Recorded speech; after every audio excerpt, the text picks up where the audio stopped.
Let's also pull up the small cap index. That's also down about 0.5%. So kind of dragging even below the benchmark indices. But let me mark some stocks that are moving in trade today. One of them being Aurobindo Pharma, that's up about 1.5% after a drug, FDA approval for a new drug. Then there's Eicher Motors, that's up 5% on a UBS upgrade, and we'll discuss the rationale for that in just a minute. There's Irida, that's down 2.5%. Now, this is on the back of some SEBI non-compliances, because of which they have been excluded. They were supposed to be included in the mid-cap index and the Nifty 500, but that's not. That inclusion has been revoked now. Then there's Prestige. So we did a exclusive yesterday, Alex, and Prestige has inked a pact with the Marriott International for 6 properties in India. That's worth 4,250 crores. That's some stocks that are moving in trade today. But coming back to Eicher Motors, yes, we've seen a UBS upgrade. Tell us what's the target price and what's the rationale that UBS has for this upgrade? Yeah, absolutely. In fact, the stock is arguably the stock of the day. Morning to you, Smriti, and to all of our viewers this morning. Eicher Motors trading with gains of about 5% or thereabouts.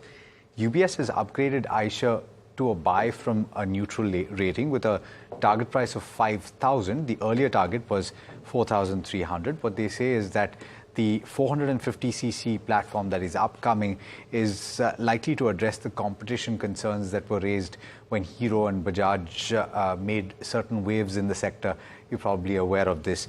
They've also said that the rival launches have not been able to dent the volume or the demand for Royal Enfield as of now, and they've said that the exports for Royal Enfield and therefore for Eicher Motors are expected to be driven by a strong double-digit growth in the medium term. It is currently trading at a 17% discount to peers as things stand right now, as compared with a 47% premium over the last 5 years on an average. So let's get a sense of what our experts have to say about Eicher Motors. We've got Lancelot Tikuna, who's the CIO ValueX Wealth Connect, as well as Ayush Mehta, Technical Research Analyst at Nirmal Bang, joining. And thank you so much, gentlemen, for taking the time. Lancelot, I'll start with you. A lot has been said over the last several months about Eicher Motors and whether it's going to be able to respond to competition. Of course, having said that, it still enjoys a dominant position in the space that it plays in. Do you agree with this rationale that UBS has put forward, and what is your target, if any, on Eicher? Good morning, Alex. I think, yes, Eicher has been an interesting, stock to look at and monitor, and we have been quite positive on this stock. So in order to understand its growth, one needs to understand a little bit about the two-wheeler market. That what is happening is there is a premiumization of product that the consumer is going in for. So now you are seeing, premium products actually sell higher and give higher margins to the companies. And the low end of the market is becoming extremely competitive, and the demand is also dropping off. So in that sense, Eicher has always been a premium product and has now introduced a further premium product, which is going to be in the 450cc category. And that will actually fill in a gap which the others were competing in by introducing, Harley Davidson and Triumph and, various heavy models of motorcycles. And to that extent, it will be advantageous, and they will continue to improve their dominance. Now, if you look at the valuation perspective, even today it trades around 26 times its FY24 earnings. And what is expected with a company like Eicher generating a ROE of in excess of 20%, we expect that you will see with a 10 to 15% volume growth, this will result in a higher earnings per share, around maybe 175 rupees for FY25 and probably around 190 rupees for FY26. And given that visibility is now coming into play, you're seeing the affirmation of the visibility of earnings. It looks to be a good opportunity to invest in this company for the next 2 years. All right. So from that perspective, it's a good hold and perhaps even a buy at the current levels for Eicher Motors. Let's talk about Irida because this is a stock in focus. It's down about 2.5% or thereabouts as we speak. And this is on the latest update from the exchange, that is the National Stock Exchange. This has to do with the inclusion of this stock into various indices. Now, Smriti spoke about it earlier. This is a question from Divya. She's bought shares at levels of 182. And understandably, a lot of investors are asking this question now. What do you do with the stock that has lost about 30% over the last 1 month? Lancelot, as I understand it, this has to do with impact cost regulations, where for the traded volume, the stock has to move within certain bounds, and it has breached those bounds. There's nothing really that the company can do about this. It is, as I understand it, a factor of the free float as well as how the market has treated the stock. So what should investors do? So I think, Alex, investors need to understand that what is the valuation at when you are buying into the stock. And sometimes this valuation gets a bit distorted because of the low free float of the stock. And what we've seen happen is that, especially the companies that were in in renewable energy financing or power financing, because the government has announced a lot of support for this sector, these stocks seem to have run up considerably because people kept buying into them at any price, irrespective of what the valuation is. Now we are seeing a bit of correction on the valuation front, so it still doesn't appear to be extremely cheap at this point in time. But maybe if it corrects further, another 10-15%, it would really then become reasonable to look at acquiring. But one should also understand that this sector is the company being focused only on the renewable energy sector also brings in high risk. Today, the sector is in favor because the government is proposing to support that sector. But when there is more competition and things for the sector could take a turn, then you could find that this company is exposed to much higher risk, and that could mean a significant downside. So one has to be cognizant of investing in sector-driven financing, that there could be a turn on the overall sector, and that could lead to a significant re-rating of the company, and you could see significant downside.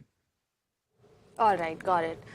Thank you so much, Mr. Dikuna. Now, let's focus on the next question, which is on L&T Finance. Now, this one's from Somi. They bought shares at 162 apiece. Now, that's slightly higher levels. It's currently trading around 147. Let's take a technical check on this one. Are you sure, for somebody who's bought at these higher levels, would you suggest holding on to it? And what kind of upside do you see in this stock? Well, I recommend to hold the stock because the stock is at the support point.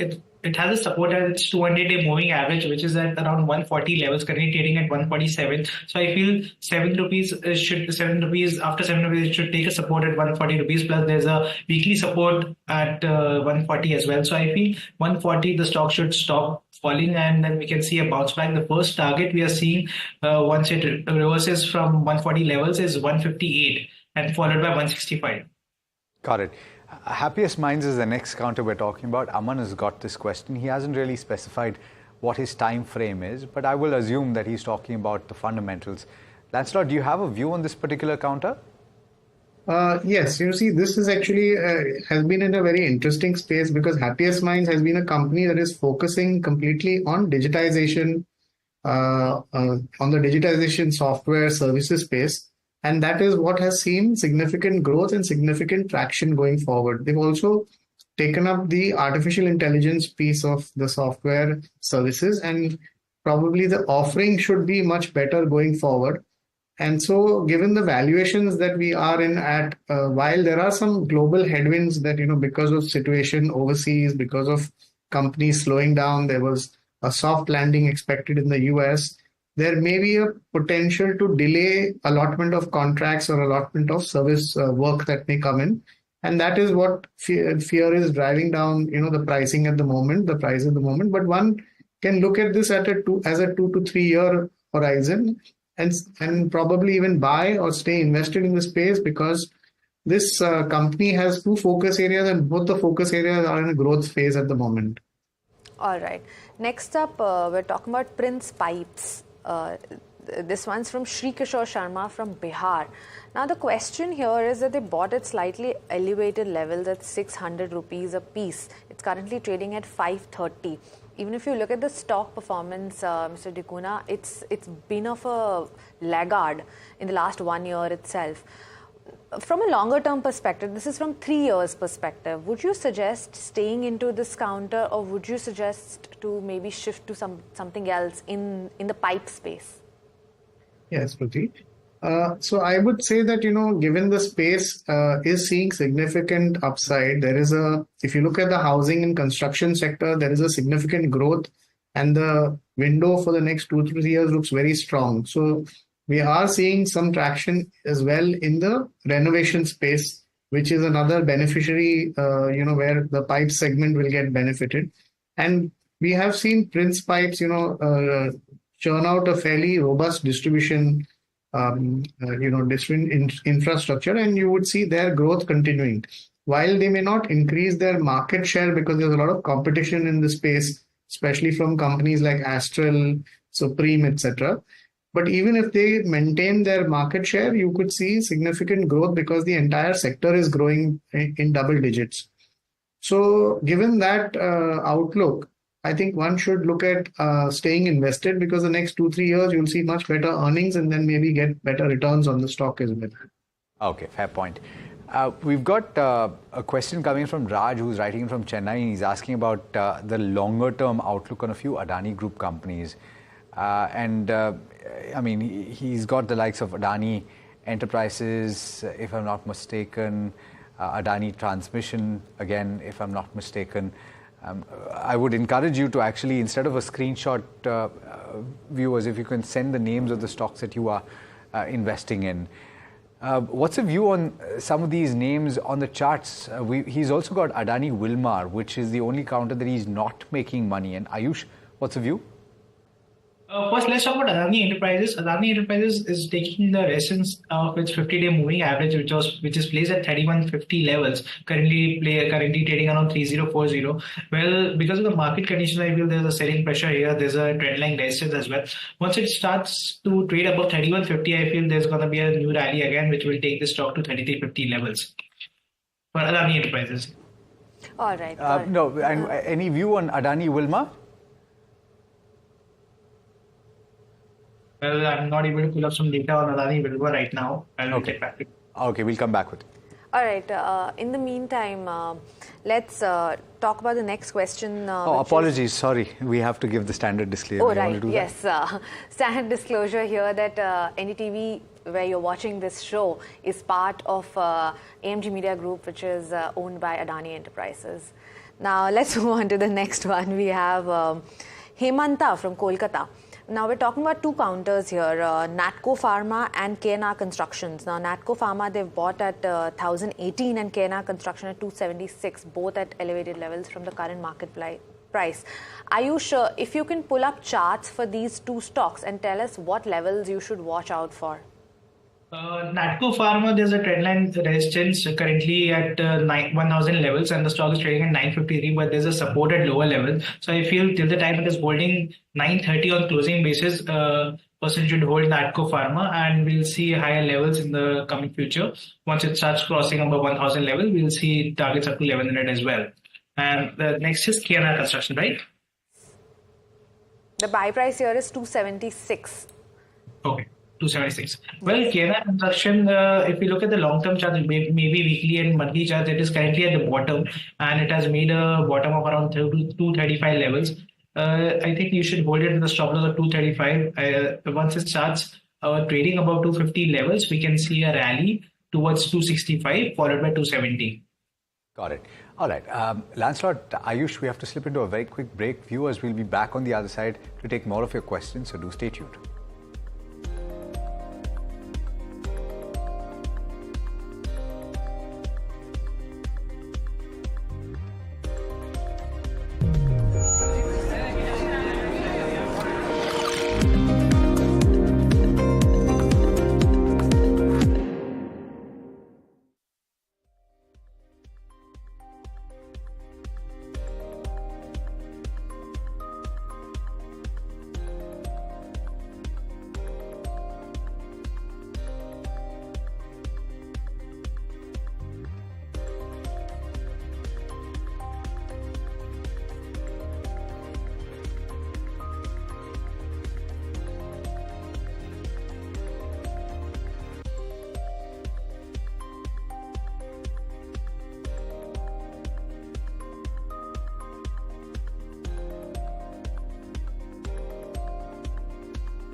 Welcome back. You're watching Ask Profit. Let's jump straight into the next question, which is from Sagar. And he points out that he's bought Phoenix Mills over a period of time. He's holding what he calls a massive quantity.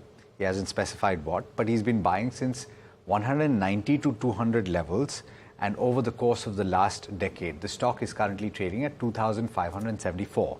So stellar returns, to say the least. Lancelot, he's got a bit of a long question, so I'm going to try and sum it up for you.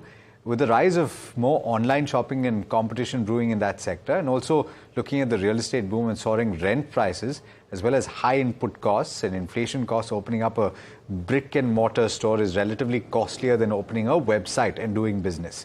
Do you see any impact on them also on account of their business being centrally located in metro cities? And finally, do you see a slowdown in mall culture going forward, and what the outlook is on earnings in the short to medium term? Right. So, Alex, we see two trends, clearly and distinctively.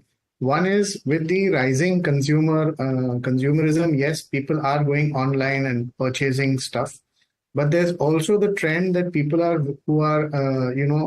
willing to pay for experiences. And what we have seen, Phoenix Mall is a multi-use, real estate play, because you have entertainment, you have, food, and then you also have the shopping together. So given that it is a multi-use asset, the experience side comes into the play here. And what we are seeing is more and more people will continue to want experiences, and they're willing to pay higher prices for the experiences.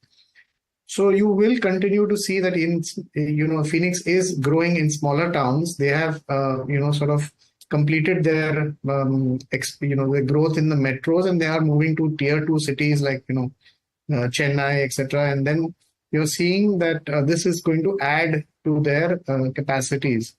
So the long-term growth will remain strong for Phoenix despite the return of the online or the focus on online purchasing, because the experiences will continue to be driving consumers to footfalls. And today their model, as far as rental is concerned, a lot of it is driven by the sales. So they have a lower fixed rental and then a higher percentage which is derived from the sales. So I think one should continue to hold the stock, and if you have a large quantity, there's always an opportunity to look at technicals and try to do some profit booking and then maybe purchasing it back at lower levels. But otherwise, from a long-term investment, one can continue to hold. All right. Next up, we have a question from Mr. Reddy on HDFC Bank. We've discussed a lot in detail in the last couple of days on the fundamentals. But let's take a technical check on this one. So, Mr. Reddy had bought shares at 1556 for HDFC Bank. Ayush, how does it look on the charts from a shorter term perspective? If we talk about the shorter term perspective, HDFC Bank is currently taking the support of a 20-day moving average, which is around 1435. Even it is trading right now at that level only. And till the time it is not broken on the closing basis, our view is positive on HDFC Bank, because there's an inverse head and shoulder breakout as well in the short term. We feel HDFC Bank, whoever is holding, should continue to hold this. The first target we are seeing here is 1500 levels. And if someone wants to take a new position, can definitely be taken at the current levels. And if someone wants to take a new position, then the stop loss would be at 1400 levels. There's a question from Ramesh from Hyderabad, and he's asking about Sirma. It's arguably one of the stocks of the day. Let's try and pull up the chart and see where it's currently trading. He's bought Sirma at levels of 500. So it's a little bit under his buy price. But there was a Jefferies note that came out earlier today, if I'm not mistaken, with a buy recommendation and a target price of 640. So considerable upside being seen from the current levels. They're talking about the incremental focus on niche verticals, which can help drive sales and PAT growth going forward. That's not. Do you have coverage, first of all, and do you concur? Well, unfortunately, I don't have coverage on this stock. So really speaking, I can't really give an opinion because I don't have much idea about what's the background about the company. We can go to Ayush on the technicals then. Ayush, trading at 484, not too far away from the buy price. What does it look like on the charts? So we are seeing the profit booking in Sirma from 700 levels, and it has been forming lower top, lower bottom formation. And at 450 levels, we heard the news about Jefferies, and it showed a bounce back towards 515 level. And trading at 485. Once it breaks the low of 470, I think that is going to be an exit sign for this stock and can be re-entered at lower levels, which is around 400 rupees. That would be a perfect bet for this stock. All right. Next, we're talking about a liquor stock, which is Globus Spirits. Now, this one's from this Arpit Maheshwari from Noida. They bought the stock at 800 rupees a piece. It's currently below that. 713 is the current market price that it's trading at. Mr. Dikuna, we've seen this stock. It's been a laggard in within this sector. Do you have coverage on this specific stock? And if not, what liquor stock within this space do you have? Would you suggest buying? I have coverage on the stock because we cover, Globus, United Spirits, and one more company in the space. But what we feel is amongst the three companies, while Globus has seen valuations have gone up considerably over the last 6 to 8 months. And what we see happening is that there is a consolidation in the space, and the bigger companies like United Spirits would actually continue to gain market share at the expense of some of the smaller players. So given that background, one can either look at exiting and waiting for a good valuation price to enter, or, wait for a significant time, and then maybe when it really is down significantly, you can look to average. Because again, the longer term the outlook for the industry still remains positive. That's a fair point. I'm going to circle back to you, Ayush, on a stock that I asked about earlier in the show, that is Adani Wilmar, because Bharat now has a question on this, and why is it a little bit under pressure over the last couple of weeks, or in fact months, and if at all now is the right time to buy Geofinance shares. What's the view here? So let's start with Adani Wilmar first. It has a support of 325 levels on the downside, which is the Bollinger Band support, and on the weekly chart there's a support as well. So we can expect a bounce back from those levels where the stock will form a formation of double bottom as well. If that is broken on closing basis, then my call would be to take the exit from the stock. And if we talk about Geofinance right now, so Geofinance have shown a good movement from quite some level, around 250 levels to almost 375. But today, from last today, it is taking some profit booking. There's a support at 330, and I think that can be the level for buying or taking a new position in Geofinancial Services. All right. If you missed the last disclaimer, this is a disclaimer once again. This is being broadcasters by NDTV, which is NDTV Profit, which is part of the group, which is owned by Adani Group. All right, got it. Next question is from Deepang from Melbourne. Now, they've been holding Gujarat Gas for 10 years, they say. However, they bought it they say it's peaked twice in the last 3 years, and we've seen brokerages come out with a downgrade on this specific stock. Mr. Dikuna, now, for somebody who's been holding this stock for that long, would you suggest maybe this is the time to maybe get out of the stock, or should you hold on to it a little bit more? So, there are companies where there is a capex cycle. So, Gujarat Gas is in the oil gas distribution side. And so it will continue to have cycles where there will be a period of investment, and then there will be a period when the returns on investment go up. So during the periods when the investment cycle is on, the returns are definitely lower because the company is investing into the expansion and it's growing its network. So that can have a negative impact on earnings in the short term. But once that cycle is past, and then you start seeing the return on the investment come in without further, the significant sizable investment doesn't take place, you get higher return ratios, and that's when the valuation changes. So I think these are the companies where one has to play it and see that are we at the peak of the investment cycle, because of which valuations are low, and that's the time to buy into the stock. And when you're at the other extreme, you tend to get high earnings, and on the back of high earnings, one extrapolates the higher earnings for the future. And that really doesn't happen because the next cycle of investment kicks in and then the earnings drop. So I think one has to study this more from a cyclical nature of its business and then look at deciding exits and entry points. Fair point. Lancelot, on that note, thank you so much for joining in. Ayush as well for answering all of the questions that you did today. Always a pleasure having you on the program. As we end this program, you have the benchmarks that have come off the low point of the day and they're trading in the green. We've got lots more to talk about trade, so do stay tuned for that. From Smriti and myself and the team that put this show together, thank you so much for watching. This is NDTV Profit.